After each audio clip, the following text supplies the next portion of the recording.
सदाशिवसमारंभां शंकराचार्यमध्यमाम् अस्मदाचार्यपर्यन्तां वन्दे गुरुपरंपरा। अभाग्यासी करी भाग्यवंत, काका ब्रह्मरूपची मूर्तिमंत, जीवत्वाची भ्रांत स्वरूपी विराली।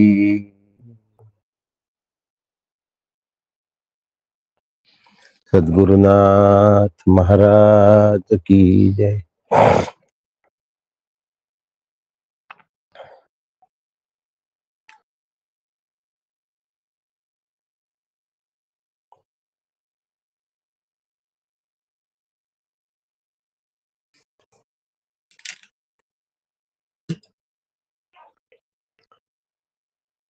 तिसऱ्या मुंडकातल्या प्रथम खंडाला आज आपण प्रारंभ करतोय।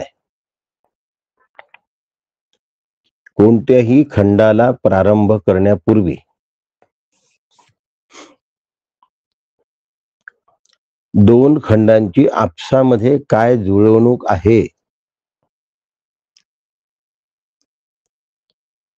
या संबंधीत जे भाष्य केल्या जातं त्याला संबंध भाष्य असं म्हणतात। श्रीमद आद्य शंकराचार्यांनी या बाबत संबंध भाष्य केलेलं आहे।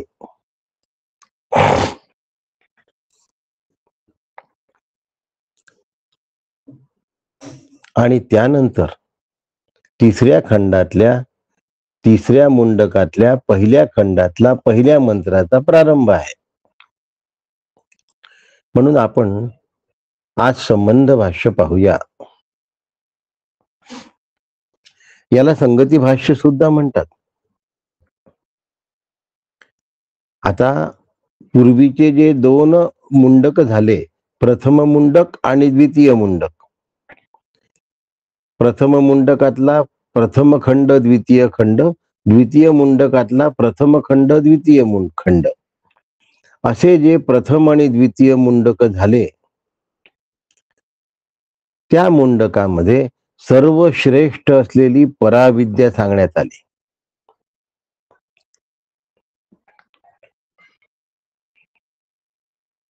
आणि संसाराचं जे कारण आहे ते कारण नाश करण्याकरता हृदय ग्रंथीचा विनाश करण्याकरता जी काही माहिती दिली ती पहिल्या दोन खंडांमध्ये दिलेली आहे। जर आपल्याला स्वरूपाला बघायचं असेल तर त्या अनुषंगाने शरोधनु तनुरात्मा ब्रह्म तल्लक्ष मुच्यते,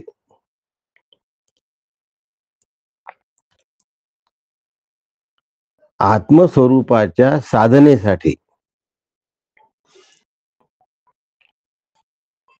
मार्गदर्शन केलेलं आहे।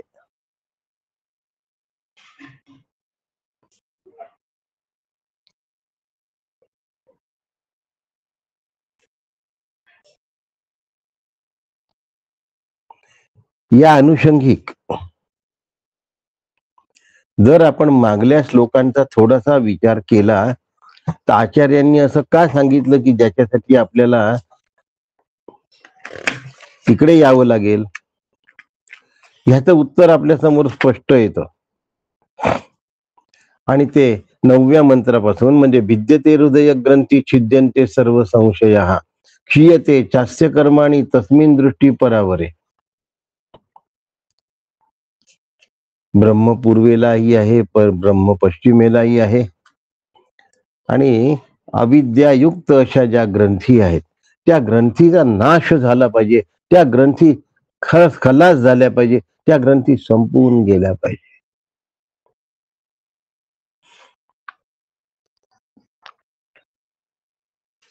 जोपर्यंत विरक्ती अंतःकरणामध्ये स्त्रवत नाही, जोपर्यंत विरक्ती अंतःकरणामध्ये सतत निवास करत नाही, फक्त व्हिडिओ बंद करून द्याल विशाखाताई. जोपर्यंत अंतःकरण विरक्त होत नाही तोपर्यंत हृदय ग्रंथीचा छेद होत नाही.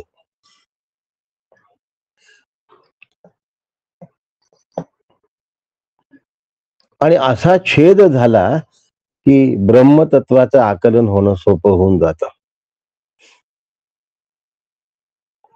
आणि मग तस्मिन दृष्टी परावरे, तो श्रेष्ठ तत्वाकडे बघायला लागतो, तो आत्मस्वरूपाकडे जाऊन पोचतो. पण त्यासाठी आतमधल्या सगळ्या संशयांचा समूळ निपात व्हायला पाहिजे. आचार्य आपल्या भाष्यामध्ये सांगतात आहे,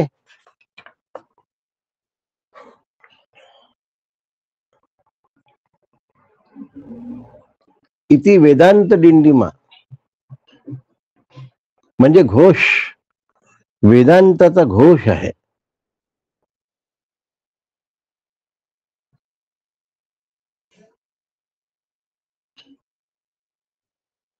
आणि वेदांताचा घोष काय आहे? कारणासह वर्तमान सकल दुःख निवृत्ती परमानंदाची प्राप्ती. ब्रह्म एकच सत्य आहे. ब्रह्माशिवाय दुसरी सत्य काही गोष्ट असता कामा नये आणि असू शकत नाही. म्हणून आचार्यांचं वाक्य आहे, ब्रह्म एव एकम परमार्थ सत्यम इति वेदानुशासनम. आठवत असेल, अथ योगानुशासनम असा योगाचा काय आहे? सिद्धांत आहे.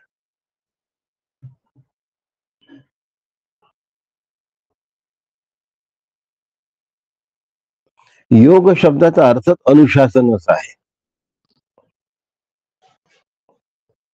आणि सत्य हे वेदांतामधलं अनुशासन आहे. सत्याशिवाय आत्मस्वरूपाचं आकलन होत नाही. म्हणून सत्य हे साधन आहे. म्हणून परमार्थ मार्गामध्ये जो वाटचाल करतो त्याला प्रपंचातही खोटेपणा करून चालत नाही. तो परमार्थी खोटा म्हटला.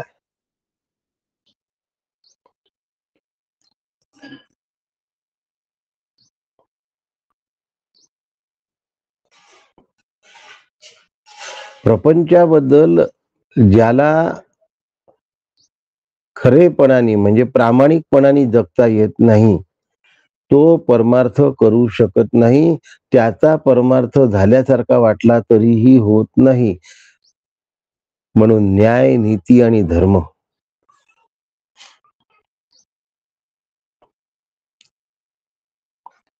या अनुषंगिक ज्याला वाटचाल करता येते तो सत्याच्या दिशेने वाटचाल करतो. आणि सत्याचं पालन हीच ब्रह्मस्वरूपाचं साधन आहे. हे आता इथे स्पष्ट करायला सुरुवात केली आचार्यांनी आपल्या भाष्यामध्ये. पहिल्यांदा मला ब्रह्मप्राप्तीचा निर्धार झाला पाहिजे. कालच मी काही साधकांशी बोललो. काय बोललो हो?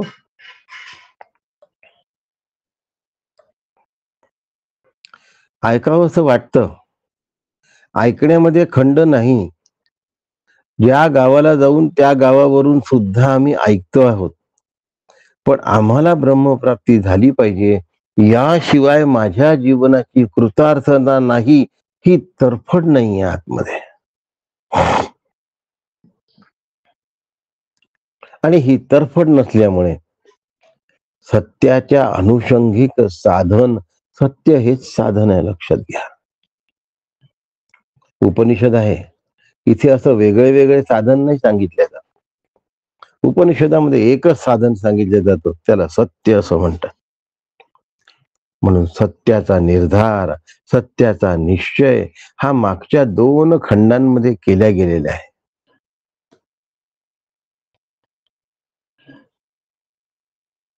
सत्याचं जर अनुसरण केलं नाही, सत्याचं जर आचरण केलं नाही, सत्याचं जर परिपालन केलं नाही तर ब्रह्म जवळ असून सुद्धा अत्यंत दूर आहे, लक्षात ठेवा. तद्दूरे तद्वंदिके तदंतरस्य सर्वस्य तदु सर्वस्यास्य बाह्यतः.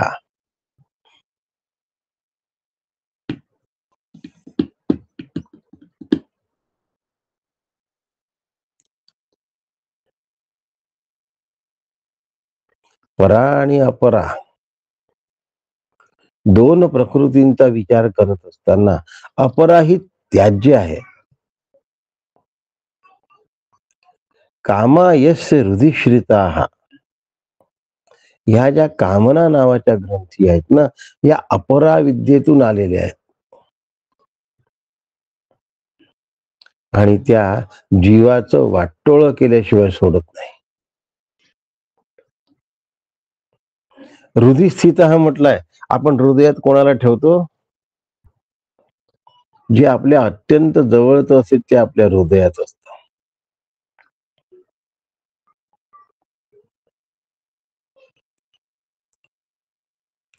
आणि जे जवळ असतं त्यांना ग्रंथी असं म्हणतात. ज्याशिवाय चैन पडत नाही त्याला ग्रंथी असं म्हणतात. आणि त्यांनी बंध आणि मोक्ष असा बाध तयार होतो. आत्मा तर नित्य मुक्त आहे.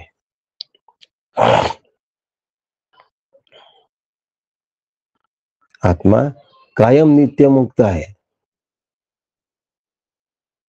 नित्यमुक्त आत्म्याला कामनेचा बाध, वासनेचा बाध, कर्तृत्वाचा बाध, अहंकाराचा बाध, आत्म्याला बाध लागतो का? हो, नाही. परंतु बाधामुळे आम्हाला आत्मा कळत नाही. त्या बाधाचा आत्म्यावर परिणाम होत नाही, त्याचा जीवावर परिणाम होतो.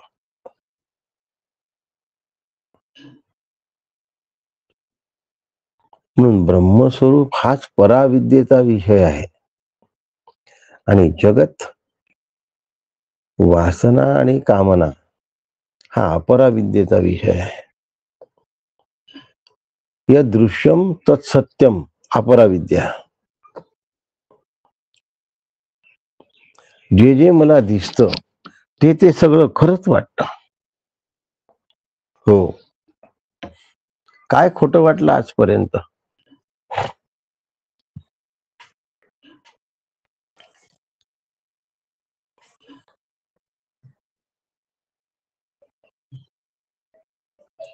शौनकाला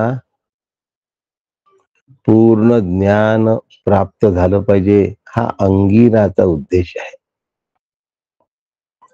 गुरु शिष्याच्या परिपूर्णत्वास करता तरफडत असतात, तळमळत असतात. शिष्य थोडे का होईना, पण ते जर परिपूर्णत्वाला गेले तर गुरूंना आपलं जीवन कृतार्थ झाल्यासारखं वाटतं.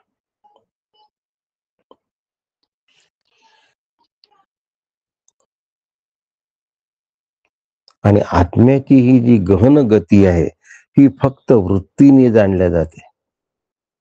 आणि वृत्तीला ताब्यात ठेवायचं असेल तर आचरण ठेवावं लागतं, त्याला सत्याचरण म्हणतात.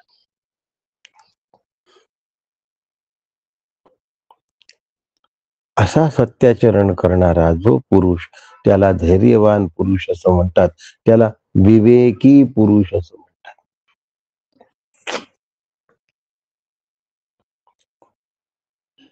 आत्मा हे आनंदाचं स्वरूप आहे, हा माझा निश्चय असला पाहिजे, हा माझा निर्णय झाला पाहिजे. नेहमी निर्णय हा विचारांची होत असतो. संकल्प आणि विकल्प, ह्यात विकल्पाचा त्याग करून संकल्पाचा कायमस्वरूपी स्वीकार करणे याला निर्णय असं म्हणतात. आणि तो निश्चय, तो निर्णय अखंडत्वाने टिकवणे याला निश्चय असं म्हणतात. नाहीतर दोन्ही शब्द समानार्थी वाटतात, निर्णय आणि निश्चय, पण यांच्यामध्ये हा भेद आहे.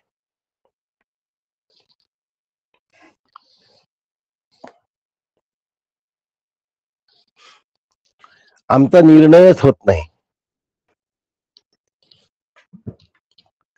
सगळ्यात महत्वाची जर काही गोष्ट असेल तर आमचा निर्णयच नाही होत लवकर.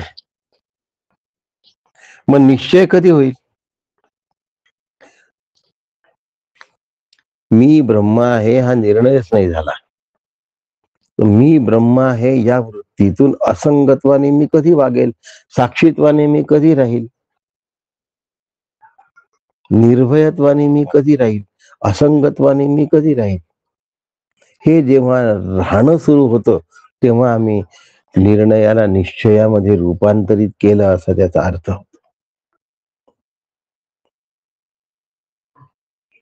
आमचं तसं झालेलंच नाही. आणि तसं होण्यासाठी श्रुतींनी पुन्हा तिसरा खंड या ठिकाणी म्हणजे तृतीय मुंडक या ठिकाणी दिलं. या तृतीय मुंडकात वेगळ्या पद्धतीने म्हणजे कथेच्या रूपाने पुन्हा तेच तत्वज्ञान सांगण्याचा प्रयत्न केलाय. काका म्हणतात ब्रह्मतत्व परम गहन पुनरपी त्याचेची मंथन दुसरे परी निरूपण येथुनी पुढे. पुन्हा ब्रह्मतत्वाचं, दुर्लभ तत्वाचं, अगम्य तत्वाचं पुन्हा मंथन आता आपण तिसऱ्या खंडामध्ये ऐकणार आहोत. पुन्हा परंतु त्या सांगण्याचा प्रकार वेगळा आहे. कथानक योजलंय आणि त्या कथानकाच्या माध्यमातून आता तिसरं काय सांगणं चालू झालंय. खंड सुरू करतात आहे आणि कथानकापूर्वी अंगिरा ऋषी आपल्या शिष्याला सांगतात आहे, म्हणजे शौनकाला सांगतात आहे. कारण शौनकाने प्रश्न विचारला ना, कस्मिन् न भगवते विज्ञातम सर्वमितम विज्ञातम भवती.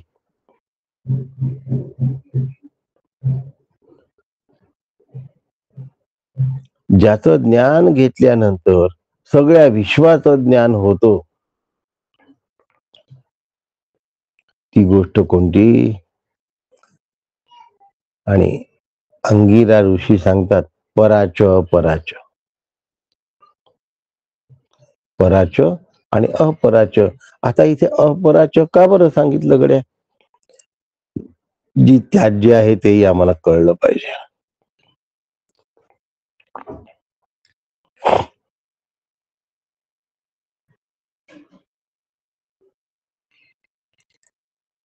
पुष्कळदा श्रीखंडामध्ये बारीकचा कण येतो काळा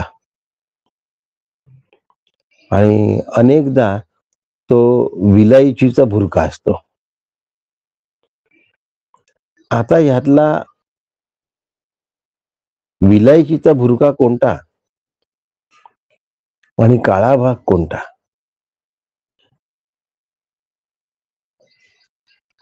याची जाण ज्यांनी त्यांनी ठेवली पाहिजे की नाही.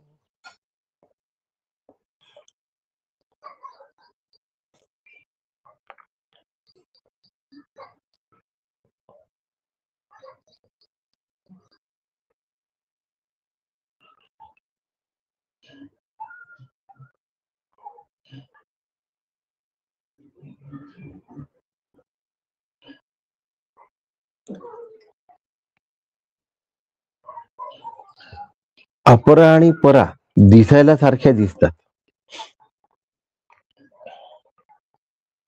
रबडी करताना त्यात जमलेली जी साय आहे ती पण कधी कधी गोळा होते आणि त्याची एक गुठळी तयार होते. आणि बाहेरच्या रबडीमध्ये आरारोट मिसळल्यामुळे ती आरारोट एकत्र येऊन जाते आणि ती आवळल्या जाते, त्याची पण गुठळी तयार होते. एक गुठळी म्हणजे गाठ ही साईची आहे त्याला परा म्हणू, आणि दुसरी आरारोटची आहे त्याला अपरा म्हणूया. दिसायला दोन्हीही पण गाठीच दिसतात, पण असायला एक ब्रह्मस्वरूप असतं आणि दुसरं अविद्यारूप असतं. आणि म्हणून अशा अविद्यायुक्त ग्रंथी आमच्या संपल्या पाहिजे, निघून गेल्या पाहिजे. त्याला अविद्या काम कर्म ग्रंथी असं म्हणतात. अविद्या म्हणजे मी देह आहे हे सत्य वाटणे. ते सत्य वाटल्यामुळे अंतःकरणात निर्माण होणाऱ्या ज्या कामना, म्हणून अविद्या काम, आणि त्यानुसार माणूस वाटचाल करायला लागतो, म्हणून अविद्या काम कर्म ग्रंथी. अशा अविद्या काम कर्म ग्रंथी ही अपराविद्येचं द्योतक आहे, आणि ते टाकून देण्यासाठी योग्य आहे. ते त्याज्य आहे, त्याच्याशिवाय वैराग्य फोफावत नाही.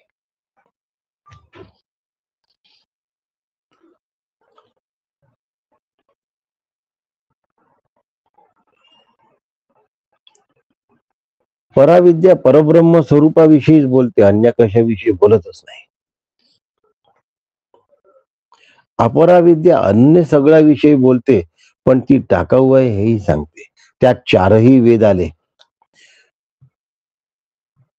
उपवेद आले, आणि सगळी दर्शनशास्त्र आली, तरी अपराविद्या ही त्याज्य आहे हेच बोलते. टिकवून ठेवा नाही म्हणून.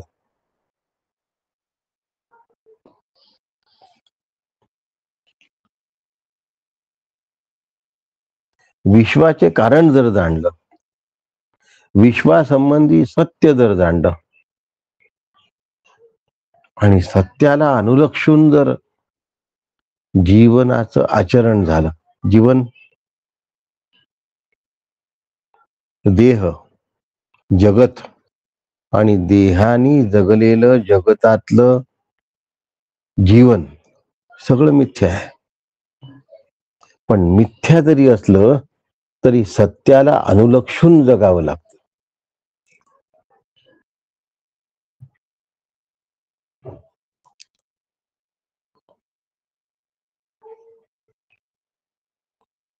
जगताचं मिथ्यत्व बदलत नाही आणि बदलणारही नाही. देहाचं मिथ्यत्व बदलत नाही आणि बदलणारे नाही. म्हणून देहानी जगतात केलेलं कार्य सत्य असू शकत नाही, मिथ्या असतं. म्हणून आपल्या कार्याची पोमाडेंगी किंवा कार्य चुकल्याबद्दल हताशा, या दोनही गोष्टी वाईट आहेत. मी अमुक केलं तमुक केलं, माझ्यासारखा करणारा कोणी नाही हे मिथ्या आहे. मी हे करू शकलो नाही हेही मिथ्या आहे.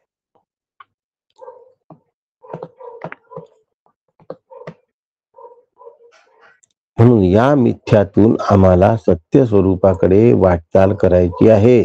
आधी मिथ्या उभारावे, मग ते ओळखून सांडावे, पुढे सत्य ते स्वभावे अंतरी पाणे. समर्थ सांगतात. एकदा सत्य गवसलं की संपूर्ण विश्व गवसलं म्हणून समजा. विश्व ज्ञात आहे असं बस, मग काही मिळवावं नाही लागत.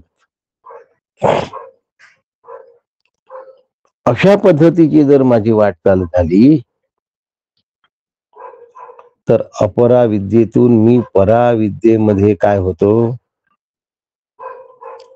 वाटचाल करायला लागतो. म्हणून एक अलंकार जाणला की सगळं सोनं जाणल्यासारखं होतं असं नसून, एक सोनं जाणलं तर सगळे अलंकार जाणल्यासारखे होतात असं आहे. एक परब्रह्म जर जाणलं तर सगळं ब्रह्मांड जाणल्यासारखं आहे. पण ब्रह्मांडातला एक एक विषय जरी जाणला तरी ब्रह्मांड जाणल्या जात नाही, आणि परब्रह्म हाती लागत नाही. माणसाला असं वाटतं की आपण ज्या पद्धतीने जीवन जगतो ना ते खूप चांगलं आहे, आणि याच्यातच आपलं सगळं काही होईल. गुरु निर्देशित नाही, लक्षात ठेवा. म्हणून मी पहिलेही सांगितलं की एवढं सगळं जरी ऐकत असले तरी गुरुबुद्धीने वाटचाल होत नाही. गुरुला स्वीकारलेलंच नाही तर गुरुबुद्धीने वाटचाल कशी होईल? गुरुवर श्रद्धा नाही तर गुरुबुद्धीने वाटचाल कशी होईल? आणि तशी झाली नाही तर परब्रह्म हाती लागण्याची सुतराम शक्यता नाही, सुतराम शक्यता नाही.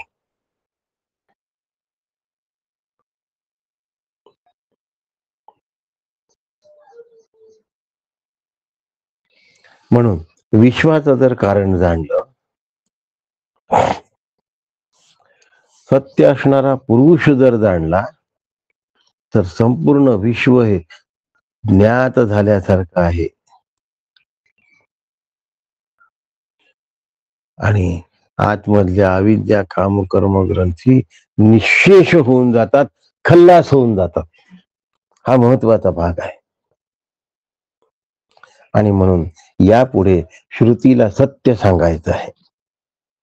साधन कोणतं सांगणार आहे श्रुती, तर सत्य हे साधन श्रुती सांगते.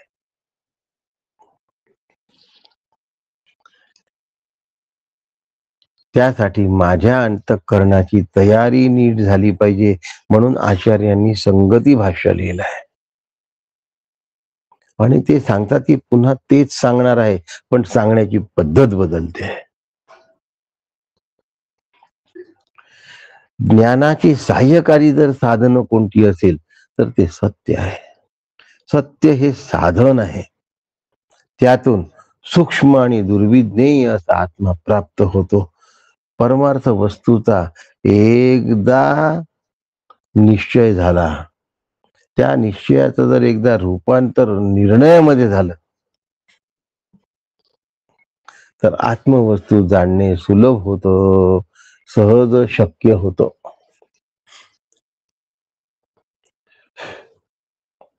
आता हे परब्रह्म तत्व परम गहन, काका काय म्हणतात, परब्रह्म तत्व परम गहन.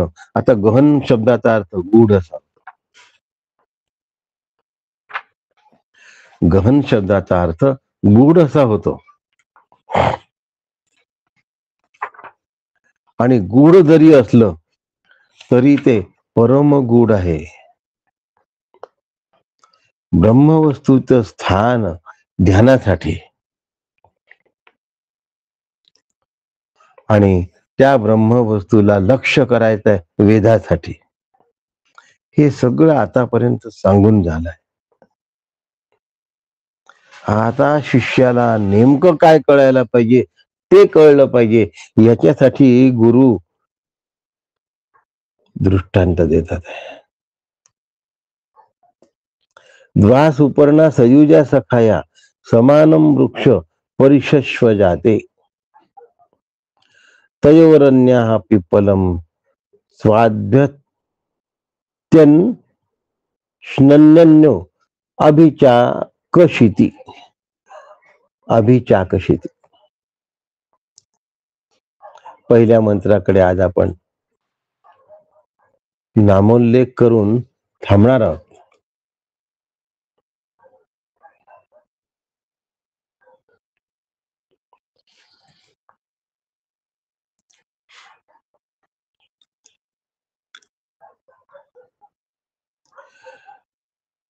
अज्ञेय असलेलं, स्वसंवेद्य असलेलं ब्रह्मतत्व जाणलं हे अत्यंत गुंतागुंतीचं आहे आणि ते गहन आहे. त्याचं स्पष्टीकरण करण्यासाठी पुन्हा कथानक योजल्या जात आहे. ब्रह्माचं स्वरूप, ब्रह्माचं स्थान आणि त्याला वेधण्याच्या सगळ्या रीती हे सांगून झालं आहे. आणि म्हणून शिष्याची समजूत करण्यासाठी हे जे अंगिरा ऋषी आहेत, हे अंगिरा ऋषी जास्त तत्पर आहेत.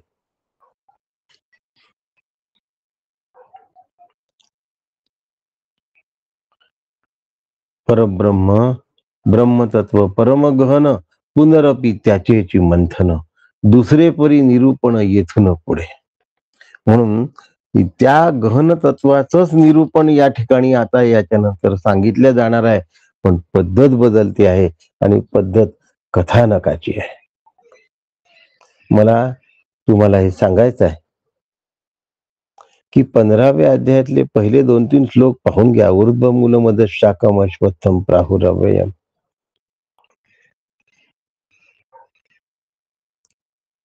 संसार वृक्षाचं वर्णन आहे, ते थोडस आज चाळून ठेवा सगळेजण. आणि क्षेत्र म्हणजे काय आणि क्षेत्रज्ञ म्हणजे काय हे 13व्या मध्ये पाहून ठेवा. ही आजच्या करता होमवर्क म्हणा, गृह अभ्यास म्हणा. एवढा देऊन ठेवतो की जेणेकरून उद्या सकाळी 13व्या अध्यायातला काही भाग आणि 15व्या अध्यायातला काही भाग या ठिकाणी श्रुती मातेने सांगितलेला आहे.